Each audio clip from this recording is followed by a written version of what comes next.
வணக்கம், welcome back views, welcome back to my channel Wintrader. Evening மார்க்கெட்டில் ஈஸியாக forex trade பண்ணலாம். இன்றைக்கி யூஎஸ் ஆயில் நம்ம சாஃப்ட்வேர் எப்படி ஒர்க் பண்ணுறேன், இதுக்கு என்ட்ரி எக்ஸிட் ரிவர்சல் எப்படி ஐடென்டிஃபை பண்ணலாம் இன்றைக்கி லைவில் காட்டி கொடுத்துடலாம். இப்போ இது ஃபாரெக்ஸ் மட்டும் இல்லை, உங்களுக்கு கிரிப்டோயும் கிடைக்கும். அதே மாதிரி உங்களுக்கு என்எஸ்சி, எம்சிஎக்ஸ், ஃபாரெக்ஸ் எல்லா மார்க்கெட்டுமே நம்ம சாஃப்ட்வேர் வின்ட்ரேடர் சப்போர்ட் பண்ணுறேன். இப்போ இதுக்கு இன்றைக்கி யூஎஸ் ஆயில் பார்த்துட்டா மார்க்கெட் மார்னிங்கில் கொஞ்சம் டவுன் போயிடுச்சு. அதுக்கப்புறம் மார்க்கெட் ஒரு பைக் கொடுத்துருக்கேன். ஆஃப்டர் 2 o'clock அப்புறம் தான் பைக் அடிச்சிருக்கேன். இப்போ கன்ஃபார்ம் எல்லாம் சிக்னல் எடுக்கக்கூடாதுன்னு சொல்லியிருக்கேன். அப்போ சிக்னல் இப்போ உங்களுக்கு எந்த பாயிண்டில் எக்ஸிட் பண்ணோம், எந்த பாயிண்டில் என்ட்ரி பண்ணோம், ரிவர்ஸில் எந்த பாயிண்ட்டு, ஃபேக் அப் டவுன்ஸ், இது எல்லாமே ஐடென்டிஃபை பண்ணலாம். இப்போ பார்க்கும்போது இது க்ரீன் கலர் அப்பாரு வந்து பைசிக்கிள், இது லேட்டஸ்ட் வெர்ஷன் தான். இதில் சைட்வேஸ் இண்டிஃபிகேஷன் கரெக்டாக காட்டி கொடுத்துருக்கேன். இப்போ இதில் பார்த்துக்கிட்டா க்ரீன் கலர் பை தான், ரெட் கலர் செல்லு தான். இது பை சிக்னலில் செல் சிக்னல் வரும்போது கீழே அந்த கன்ஃபர்மேஷன் பார் க்ரீனாக வரணும். அப்போ இந்த சிக்னலுக்கு பை சிக்னல் கொடுத்துருக்கேன். ஆனால் 2 o'clock பை கொடுத்தது கீழே டார்கெட்டு போட்டிருக்கேன். ஆனால் கீழே கன்ஃபார்ம் இல்லை. இப்போ சிக்னல் வரும்போது கேண்டில் கலர் க்ரீன் வரணும், கீழே கன்ஃபர்மேஷன் பார் க்ரீனாக வரணும். இதுக்கு முன்னாடி வந்த பைசிக்கிள் பார்த்துட்டா சிக்னல் கொடுத்ததுக்கு அப்புறம் கன்ஃபர்மேஷன் இந்த கிரீன் கேண்டில் கீழே கிரீன் வந்ததுக்கு அப்புறம் போர்ஷன் எடுத்துட்டேன். அதுக்கப்புறம் மார்க்கெட் மேலே போயிடுச்சு.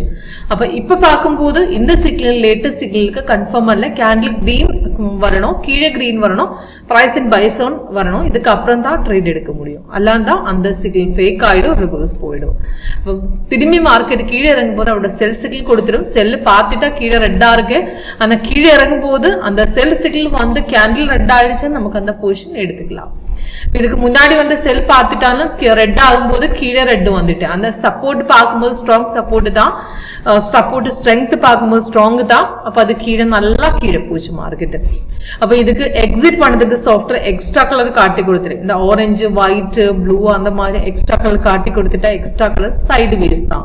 இப்போ சைடு வேஸ் வரும்போது நமக்கு அந்த பொசிஷனுக்கு எக்ஸிட் பண்ணலாம். ஓகே, இப்போ மார்க்கெட் இப்போ ஆல்ரெடி ஃபர்ஸ்ட் டார்கெட் அடிச்சதுக்கு அப்புறம் எகெயின் திரும்பி மார்க்கெட் இறங்கி போச்சு. இப்போ இது பார்த்துட்டு இந்த செல்ல இன்னைக்கு மார்க்கெட் ஓப்பன் பண்ணும்போது கீழே எகெயின் இறங்கி போச்சு. அப்போ இந்த சப்போர்ட்டை க்ரோஸ் பண்ணதுக்கு அப்புறம் மார்க்கெட் எகெயின் திரும்பி ட்ரேட் எடுத்துக்கலாம். சப்போர்ட் க்ளோஸ் பண்ணும்போது சாஃப்ட்வேர் ரீஎன்ட்ரி கொடுத்துடும். ஓகே, இப்போ ஈஸியாக ட்ரேட் எடுத்துக்கலாம். இது ஒரு ஃப்ரெஷர்ஸுக்கு ஈஸியாக ஐடென்டிஃபை பண்ணலாம். இப்போ மார்னிங்கில் உங்களுக்கு டைம் ட்ரேடு உங்களுக்கு பண்ணதுக்காக டைம் இருந்தால் உங்களுக்கு ஈவினிங் டைமில் ட்ரேட் பண்ணலாம். யூஎஸ் ஆயில் பெஸ்ட்டாக இருக்கும், அக்யூரசி கிடைக்கும். 80-90% அக்யூரசி வரும். 8 உங்களுக்கு ஒரு 10 சிக்னல் கிடைச்சிட்டா 8 வரை சக்ஸஸ் ஆகிடும். 2 ரிவர்ஸ் போயிடும். அது ரிவர்ஸ் போகும்போது நமக்கு எக்ஸிட் பண்ணதுக்கு சைட்வேஸ் இண்டிகேஷன் மாதிரி காட்டி கொடுத்தது. அது நல்லா உங்களுக்கு தெரியும். இப்போ இது மாதிரி பார்த்துட்டு இது எக்ஸ்ட்ராக்கள் இந்த மாதிரி வந்த சிக்னல் ஃபேக் ஆகிடும். எக்ஸ்ட்ராக்கள் வந்துட்டா இந்த மாதிரி எக்ஸிட் பண்ணலாம். இப்போ இதே சிக்னல் எடுத்ததுக்கு அப்புறம் ரிவர்ஸ் போட்டாலும் கலர் சேஞ்ச் மாதிரி காட்டி கொடுக்கும். இப்போ ஈஸியாக உங்களுக்கு ஒரு 80-90% ஆக்யூரசி சிக்னல், எந்த சிக்னல் ரிவர்ஸ் போன சிக்னல் அதெல்லாம் ஐடென்டிஃபை பண்ணதுக்கு ரொம்ப ஈஸியாக இருக்கும். ஓகே, அப்போ லைவ் டெமோக்காக வெயிட் பண்ணாதே, கால் பண்ணுங்க, வாட்ஸ்அப் பண்ணுங்க, கீழே டிஸ்கிரிப்ஷன் பாக்ஸ் நம்பர் இருக்கு. Okay, thank you.